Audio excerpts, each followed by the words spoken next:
오늘은 값을 지불하여 인생 성공, 신앙 성공을 이루자, 이런 주제로 말씀을 드립니다. 우리가 가정에서, 사회에서 한 사람으로 살아간다는 것이 만만치가 않습니다. 어릴 때는 어린대로, 청소년기는 청소년기대로 문제가 있고 시련이 있습니다. 어른이 돼도 마찬가지, 노년이 돼도 마찬가지. 이 세상에서 내가 한 인간으로 살아간다는 거 참으로 만만치 않습니다. 그래서 우리는 하나님의 인도하심을 받아야 되고 언제나 선택과 결정을 잘 내려야 하는 것이죠. 이 세상에 쉬운 일은 없고 공짜는 없습니다. 매일 시신을 만지는 장례사들, 아침 일찍 지역을 청소하는 청소부 아저씨들, 바다에서, 육지에서, 산에서, 들에서, 강에서 여러모로 힘쓰고 애쓰는 것이 인생이지요. 각자의 분야에서 최고가 되고 인정받고 성공하려고 노력합니다. 초지일관, 한 길을 정해놓고 달려갈 때 이루지 못할 꿈은 없습니다. 이것은 노력의 법칙이요, 수고의 법칙이죠. 이마에 땀을 흘려야 먹고 살게 하신 또 하나님의 섭리와 은총이기도 합니다. 물론 구원을 주시는 특별 은총이 있고 평범한 삶을 주시는 일반 은총이 있습니다. 돌이켜 예수를 믿는 자에게 구원을 주시는 것은 하나님의 특별한 은총이죠. 죄를 용서해 주시고 하나님의 자녀 삼아 주시고 지옥의 심판을 피하여 천국 가게 해 주신 거, 이거는 사람의 노력이나 조건이나 자격으로 얻을 수 없는 특별한 은총입니다. 하나님은 모든 사람이 진리를 알고 구원받기를 원하십니다. 우리가 아무리 노력하고 성공하고 어떤 조건을 갖추어도 죄책감, 죄의식, 죄의 문제는 여전히 남아있고 죽음을 피할 수 없기 때문이죠. 그러나 죄를 사함받고 죄책감이 없어지고 마음의 자유를 얻고 죽음을 뛰어넘을 때 이것이 하나님만이 우리에게 주시는 구원이요 특별 은총인 것입니다. 자, 사라가 죽었을 때 아브라함은 막벨라라고 하는 동굴을 사서 거기 사라를 안치했습니다. 모든 부족 대표가 우리의 묘실을 쓰십시오. 누구의 묘실이든지 선택할 수 있는 선택권, 그리고 무료 사용권을 주었습니다. 근데 아브라함은 몇 차례 그들의 기정의사를 거부하고 기어이 값을 지불하고 땅을 삽니다. 그게 오늘 읽은 말씀의 내용입니다. 그리고 나서 자기 땅에, 값을 지불한 땅에 사라를 내장합니다. 자, 왜 그렇게 했을까? 왜 아브라함은 그냥 기증받을 수도 있었는데 기어이 값을 지불했을까? 이것이 오늘 주안점입니다. 당신은 우리 가운데 하나님의 방백이시라 누구의 묘실이든지 좋은 곳을 선택하여 무료로 사용하십시오. 우리 중에 이 일을 금할 자가 없을 것입니다. 다 동의한다는 거죠. 성문 안에 들어온 부족의 대표단이 합의하여 공개적으로 공동으로 허락했는데 아브라함은 기어이 거절하고 값을 지불합니다. 이러한 태도, 이건 무엇을 의미하는가? 그 신앙적 의미, 영적 의미를 살펴보려고 합니다. 평소에 하나님의 방백으로 인정받고 존경받는 아브라함이었습니다. 그 해족 속 히타이트 민족의 공동체 속에 아주 중요한 인물, 영향력을 가진 사람이 아브라함이었습니다. 자, 그러한 아브라함이 아내를 잃고 슬픔을 당하였으니 아브라함이 원하기만 하였다면 어느 정도 그 슬픔을 이용하고 동정심을 유발할 수도 있었을 것입니다. 사람이 병원에 입원하거나 어려움을 당하면 슬그머니 위로받고 싶고 동정받고 싶고 그런 마음이 생길 수가 있잖아요. 안 그런 사람도 있지만 그런 사람은 자기 연민이라는 핵심 감정을 가지고 있는 사람입니다. 자, 어릴 때 기억받고 사랑받고 그래야 되는데 아버지가 돌아가셨다든지 어머니가 돌아가셨다든지 또는 어릴 때 아버지 노릇을 하고 밥 짓고 빨래하고 엄마 노릇을 하고 이런 성장 과정을 거친 사람은 나도 보호받고 싶다, 나도 사랑받고 싶다, 이런 자기 연민의 감정이 생기게 됩니다. 네, 어떤 목사님은 어릴 때 아버지를 잃고 가난한 환경에서 자랐습니다. 어머니도 여동생도 연약하고 자기가 유일한 남자로서 가장이라는 책임감을 지고 살았습니다. 그래서 초등학교 다닐 때부터 우유 배달하고 신문 배달하고 요새 우리 초등학생들 우유 배달하라고 그러고 그랬어요. 누가 하겠어요? 그래 그 아버지의 부재와 가난함에서 오는 불안감이 컸다는 것이죠. 한쪽에는 책임감, 한쪽에는 불안감. 어린아이가 감당하기는 너무 벅찼습니다.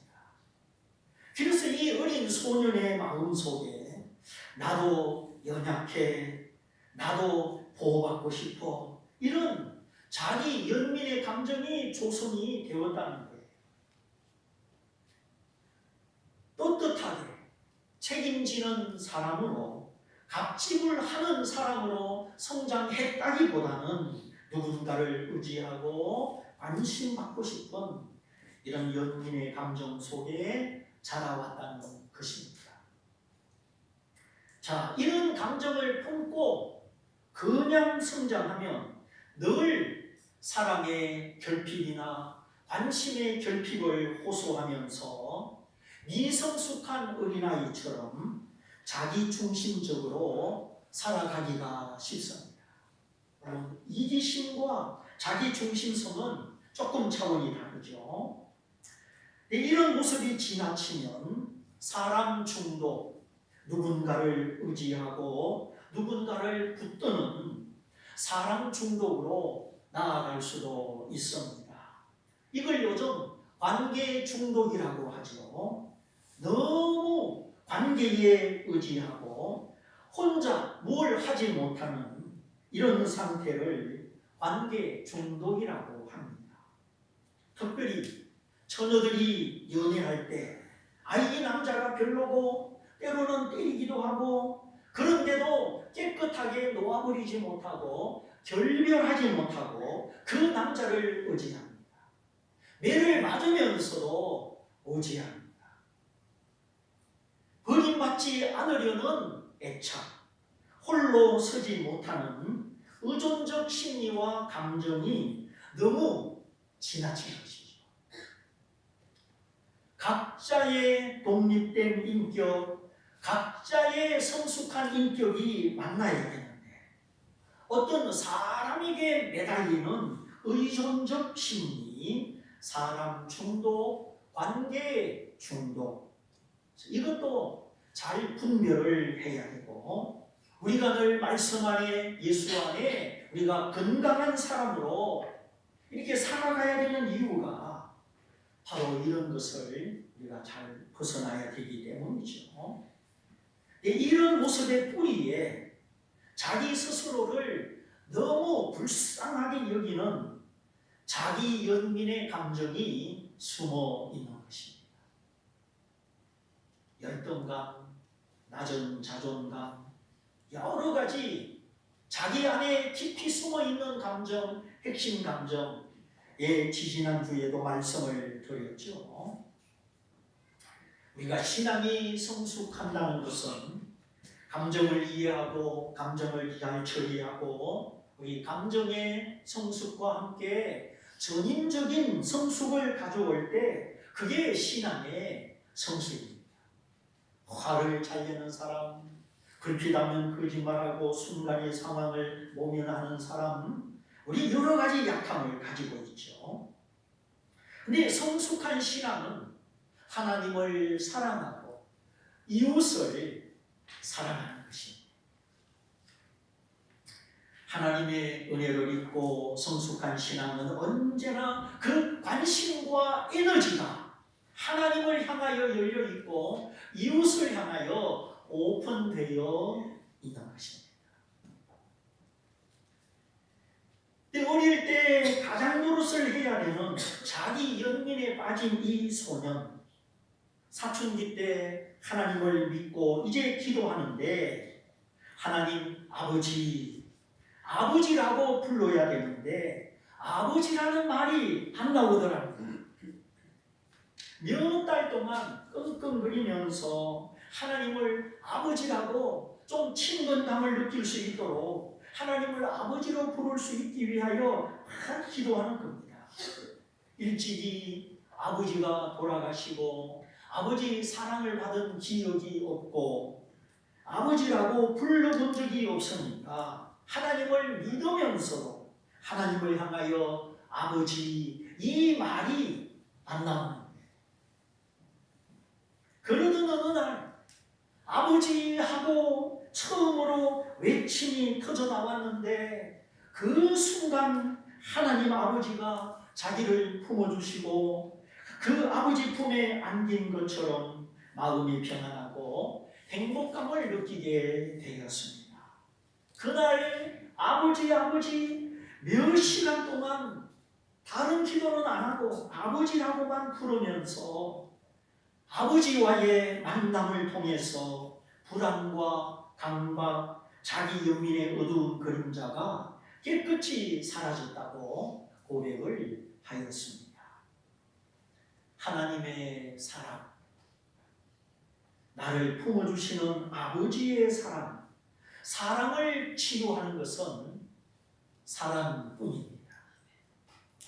내 안에 어떤 감정이 숨어 있든지 하나님의 사랑은 우리의 마음을 녹이고 품어주십니다.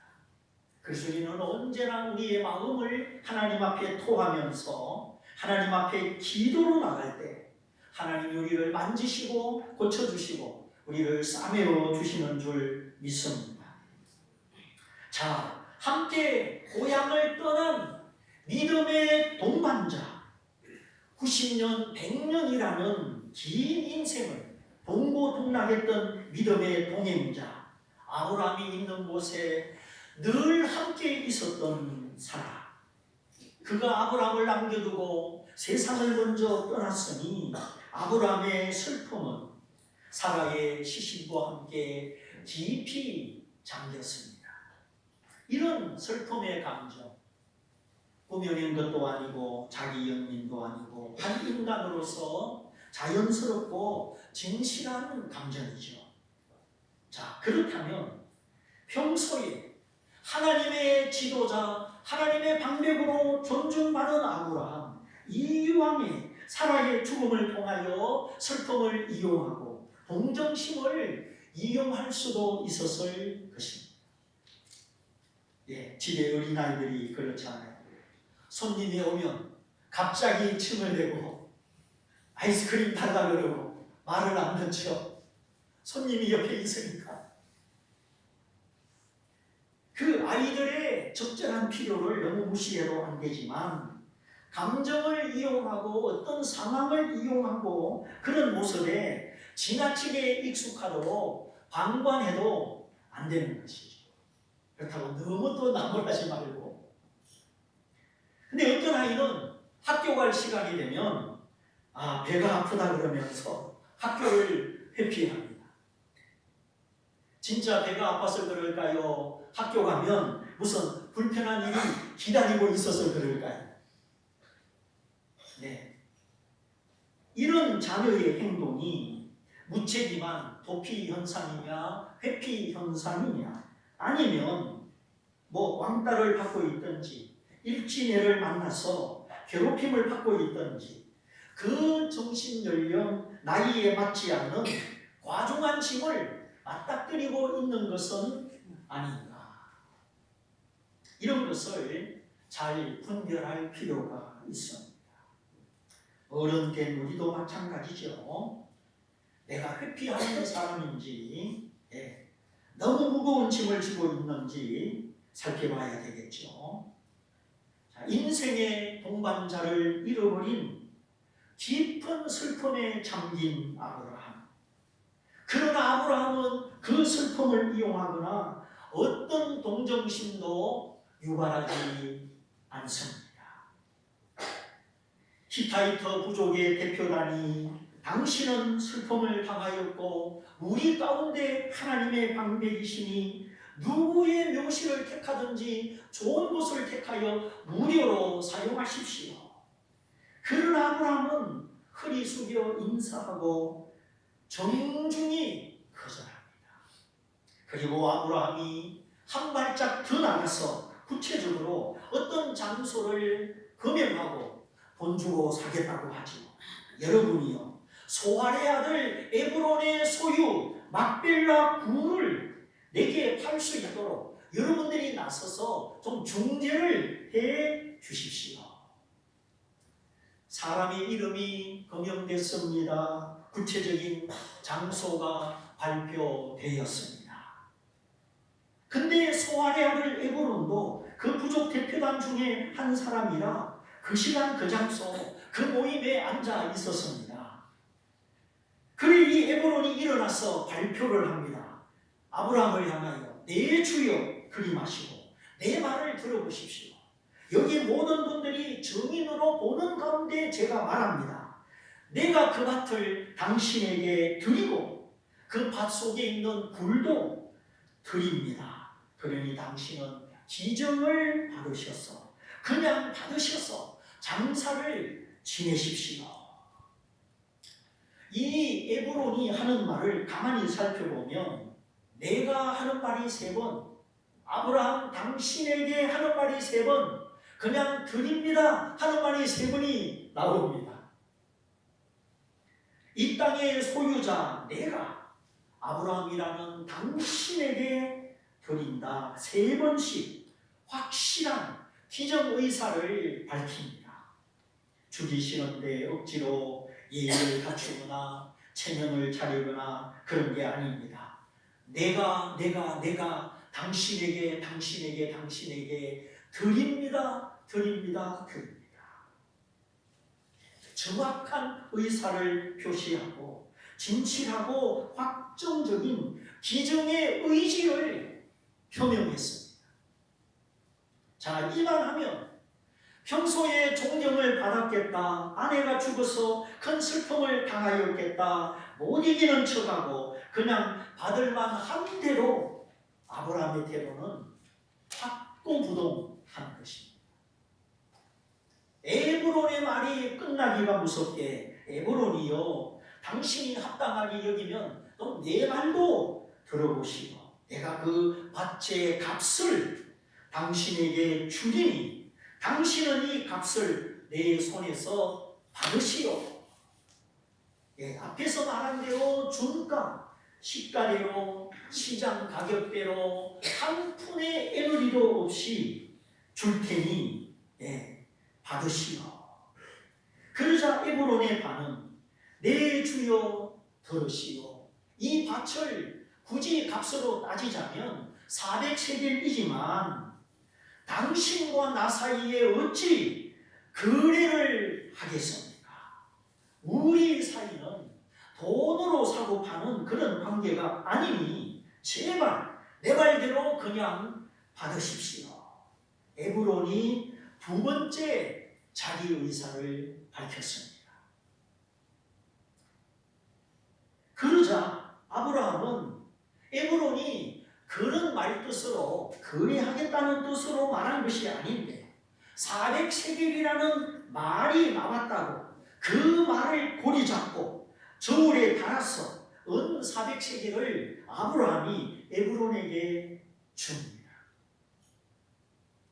1세켈은 2.1g 그 정도 되죠. 그래서 400세켈을 하면 약 1kg가 됩니다. 그 당시 통용화폐 은조각인데 그 은조각을 저울에 달아가지고 1kg 정도의 은을 아브라함이 에브론에게 주는 것입니다. 이렇게 부족 대표단의 공동된 합의도 거절하고 막벨라 굴의 주인 에브론의 기정의사도 두 번씩이나 거절하고 기어이 값을 쳐서 적극적으로 나가니까 뭐 어찌 할 수가 없는 거예요. 그래 다 듣고 보고 있던 그 부족의 대표단이 증인이 되어서 아브라함과 에브론 두 사람 사이에 사고 파는 거래가 확실히 성립이 되었습니다. 그 당시는 계약서를 쓰지 않았어요. 옆집에 누가 오고 들었다 하면 그 사람이 증인이고 그게 계약서입니다. 이렇게 그 슬픔 중에도 그 슬픔의 감정을 이용하지 않고 값을 지불하는 아브라함입니다. 이렇게 매사에 공짜가 아니라 값을 지불하는 태도, 이것이 인생 성공, 신앙 성공의 비결입니다. 어렵다고 뒤로 도망가지 마십시오. 힘들다고 하나님께 할 일을 미루고 멀리하지 마십시오. 주님과 나 사이 영적인 일에도 사람과 사람 사이 사회적인 일에도 값을 지불하는 태도, 하나님이 기뻐하시고 그 사람의 신용도가 올라가고 모든 하는 일이 잘 되게 됩니다.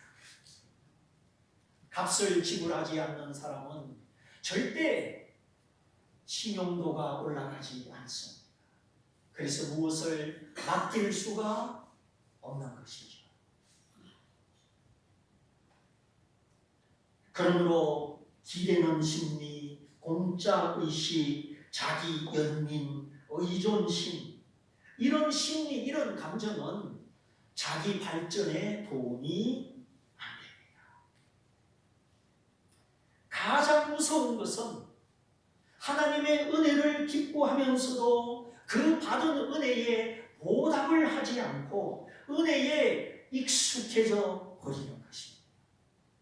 하나님의 모든 은혜를, 또 교회에서 받는 모든 은혜를 그냥 당연하게 생각하는 것입니다.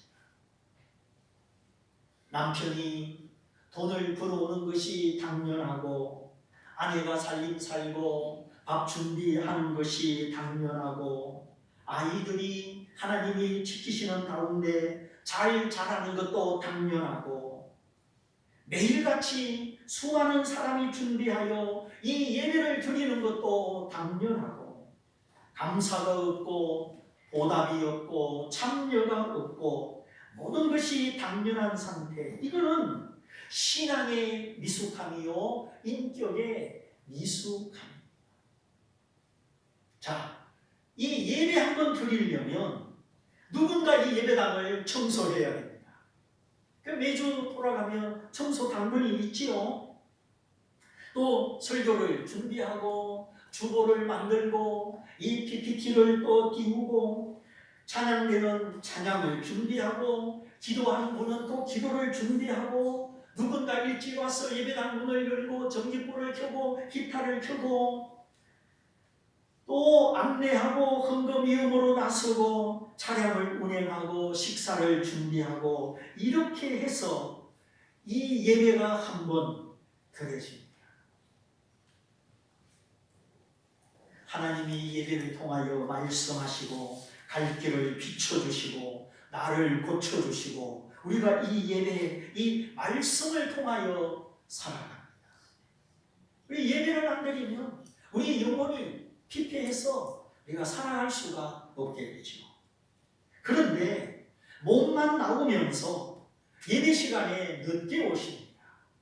습관적으로 늦는 경우도 있습니다. 정말 우리가 이런 부분을 좀 다시 한번 하나님 앞에 내가 하나님이 받으시는 예배를 위하여 내가 값을 지불하고 있는가, 우리가 충분히 생각해 볼 필요가 있습니다. 아마 영화 보러 갈 때 그렇게 늦게 가거나 아이가 학교 갈 때 지각하거나 그러면 난리가 날 텐데, 우리가 알게 모르게 하나님을 잘 알지 못함으로 하나님을 억수히 여기는 믿음, 하나님을 가볍게 생각하는 태도, 사회생활은 그렇게 안 하시죠. 약속 안 지키고 지각하고 그러면 더 문제죠. 하나님의 자녀가 약속을 안 지키고 시간을 안 지키면 그건 아닙니다. 하나님은 업신여김을 받지 아니하시고 조롱을 받지 아니하시나니 사람이 무엇으로 심든지 심은 대로 거두리라. 그래서 이제 주일을 준비하십시오. 토요일 날 미리미리 할 일을 다 정리하고 이 예배를 준비하십시오. 그래서 예배 시작 전에 찬송할 때에 여기 다 앉아 계시기를 바랍니다. 자, 부족 전체가 또 그 땅의 임자 에브론이 그냥 준다고 하는데도 기어이 거절하고 십가대로 값을 쳐서 값을 지불하고 땅을 구입하는 아브라함. 임시로 빌려서는 것이 아니고 내 것으로 내 소유로 만든 다음 그리고 거기 막벨라 굴에 사라를 장사집니다. 그리고 나중에 세월이 지나서 어떻게 됐습니까? 값을 주고 내 것을 만든 그 땅에 아무의 눈치도 아무의 간섭도 받지 않고 사라를 뒤이어 누가 거기 묻힙니까? 아브라함 자신이 거기 묻힙니다. 아브라함의 아들 이삭도 그의 아내 리브가도 그리고 나중에 이집트에서 죽은 야곱까지 아버지의 야곱을 메우다가 막벨라 굴에 장사시킨 요셉도 출애굽할 때 그 해골을 거두어서 요셉의 해골까지 이 약속의 땅에 아브라함이 값주고 산 땅에 묻히게 됩니다. 아브라함이 모든 기중의 제한을 거부하고 값을 주고 이 막벨라 굴을 구입한 이유, 아브라함은 자기뿐만 아니라 자기 후대의 사람까지 생각을 한 것이고 또 이 막벨라 굴은 영적으로 천국을 의미하기 때문입니다. 원래 이 발음은 막펠라인데 그 말의 뜻이 아주 중요합니다. 그럼 이 막펠라는 그렇게 값주고 사려고 했던 그 막펠라 동굴, 이 막펠라는 무슨 뜻이냐? 아주 쉬워요. 겹친 부분, 그런 뜻입니다. 단면으로 끝나는 것이 아니라 접어서 포개어서 두 겹으로 겹쳐졌다, 이어진다, 반복된다, 그런 뜻입니다. 다시 말하면 이 생과 내세가 죽음과 부활이 단면으로 끊어진 것이 아니고 겹쳐지고 포개어진 것처럼 연결되고 이어지고 반복된다 하는 것입니다. 내세를 믿지 않으면 하나님의 심판과 천국을 믿지 않으면 이 세상이 끝이다, 죽으면 끝이다 생각하고 내 마음대로 살게 될 것입니다. 육체대로, 욕심대로 살게 될 것입니다. 이 생과 저 생이 겹쳐진 것이 아니고 끊어졌다고 생각하기 때문이죠. 하나님의 심판이 나를 지옥으로 데려가도 아무 준비도 못하고 가게 될 것입니다. 입으로 천국을 말하지만 진짜 천국이 있는 것처럼 살지 않고, 입으로 하나님을 말하지만 행동은 하나님이 없는 것처럼 무신론자처럼 살아가는 현대의 교인들, 신앙의 질서가 없고 신앙의 진지한 고민이 없고 신앙의 복종이 없습니다. 각각 제 마음대로입니다. 그래서 12월이 되면 제가 도망가고 싶어요. 네. 전체를 위해서, 교회를 위해서, 목사님 제가 이렇게 하겠습니다, 저 한 사람 희생하겠습니다, 이러면 좋은데 각자가 목사님 이렇게 해주세요, 이렇게 해주세요. 100사람이 다 저에게 와가지고 제 입장대로 제가 원하는 대로 해달라고 하니까 공포의 12월입니다. 네, 언제까지 어린아이처럼 기저귀 차고 밥숟가락 입에 넣어주고 내가 원하는 대로 그렇게 하셔야 됩니까? 예수님은 자기가 원하는 대로 하셨습니까? 아버지여 내 원대로 마옵시고 아버지의 원대로 되기를 원합니다 하고 십자가 지셔서 우리를 구원하셨잖아요. 하나님의 영광을 위하여, 자신의 존귀함을 위하여 값을 지불해야 됩니다. 정말 우리가 사회적으로 성공하고 신앙적으로 성공하기 위하여 이 값을 지불하는 이 믿음의 태도를 반드시 익혀야 됩니다. 주님처럼 수고와 땀과 눈물이 필요합니다. 값을 지불하지 않으면 발전이 없고 변화가 없기 때문이죠. 그런데 아브라함은 그 확실한 기정, 확실한 공짜를 거부하고 기어이 값을 지불했습니다. 막펠라, 그 단어의 뜻이 보여주는 것처럼 현세와 내세가 겹쳐지고 죽음과 부활이 겹쳐지고 이어지는 것을 믿었기 때문입니다. 그래서 아브라함은 장차 나타날 하나님의 나라와 영광을 바라보며 값을 지불하기를 주저하지 않았습니다. 첫째, 삶과 죽음이 겹쳐져 있습니다. 하루하루 살아가는 오늘의 삶과 죽음은 별개가 아닙니다. 연결되어 있습니다. 겹쳐져 있습니다. 그러므로 진정한 삶은 죽음을 생각하며 살아가는 삶입니다. 내 생명의 한계와 죽음을 생각하며 우리는 오늘이 영원히 있는 것처럼 함부로 살지 못합니다. 내가 오늘 함부로 사는 것은 삶과 죽음이 겹쳐져 있다는 이 성경의 진리를 우리가 진정으로 잘 모르기 때문이죠. 믿지 않기 때문이죠. 하나님의 말씀이 설마 그렇겠느냐? 아니요. 하나님의 말씀은 그 누구도 거역할 수 없는 영원한 진리로 이루어지는 말씀입니다. 그래서 메멘토 모리, 죽음을 기억하십시오. 그러면 오늘의 내 삶이 하나님과 더 가까워지게 됩니다. 둘째로, 죽음과 생명이 겹쳐져 있습니다.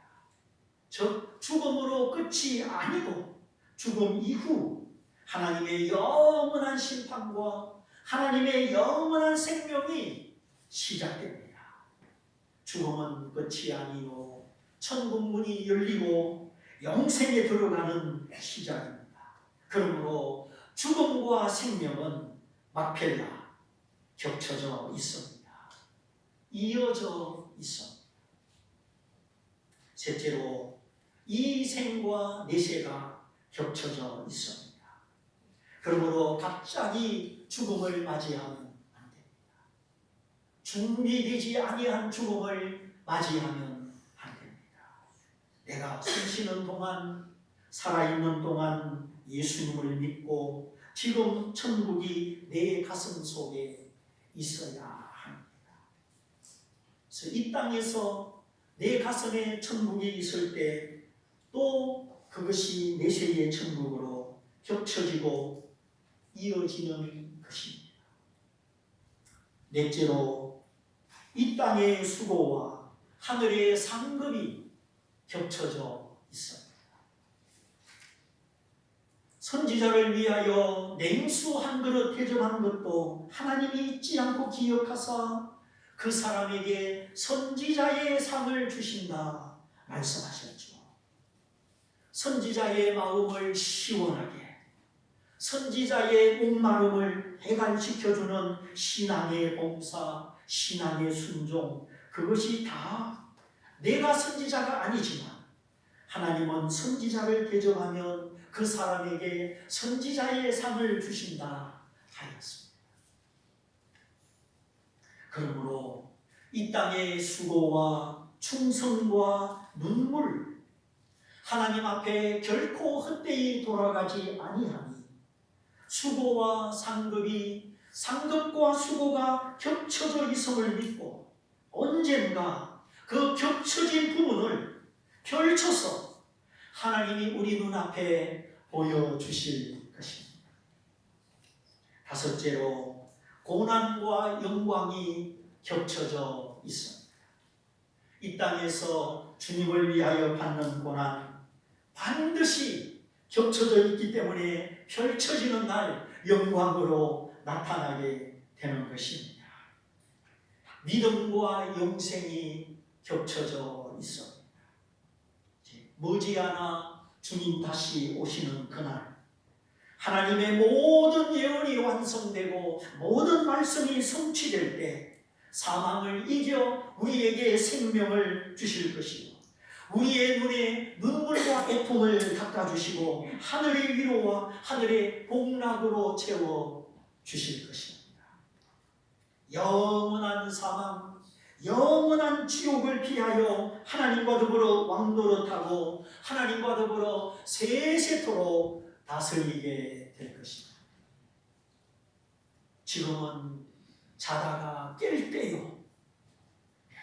머리를 들어 주님을 바라보아야 할 때입니다. 온 세상이 전쟁과 테러, 난리와 난리의 소문이 가득합니다. 주님이 나를 구원코자 십자가에 그 생명으로 갑집을 하신 것처럼 오늘 우리도 정신을 차리고 이 시대를 분별하고 믿음을 지키고 하나님을 더 가까이 기도의 무릎에 값을 지불하고 예배 생활, 예물 생활에 값을 지불하고 주님처럼 수고와 헌신에 값을 지불해서 영광의 하나님의 나라, 천국의 주인공 하나님이 이 생과 내 생을 펼쳐주시고 상급과 수고를 펼쳐주실 때 그날의 주인공이 다 되시기를 주님의 이름으로 축원드립니다. 축원드립니다. 우리 말씀을 붙잡고 함께 기도하기 원합니다. 주님, 하나님을 알고 하나님을 믿는 신실한 믿음에 주여 제게 참된 믿음을 더하여 주십시오. 모두가 땅 주인도 그냥 주겠다는데 왜 아브라함이 거절하고 값을 지불하는가? 왜 하나님은 당신의 아들의 값을 십자가에 지불하신 것. 나의 완전한 구원, 흠없는 구원, 모든 죄책과 사망에서 온전한 구원을 위하여 하나님은 자기의 아들의 값을 십자가에 나 위하여 지불하셨습니다. 그래서 이 은혜를 받은 사람은 이제 공짜 의식이 아니라 감사의 의식으로, 충성의 의식으로 값지불 하며 살아갈 때 우리는 사회생활도, 가정생활도, 신앙생활도 성공할 수 있습니다. 오늘 내게 주님을 바라보며 저도 값지불하며 충성되게 살겠습니다. 우리 다 같이 기도하겠습니다.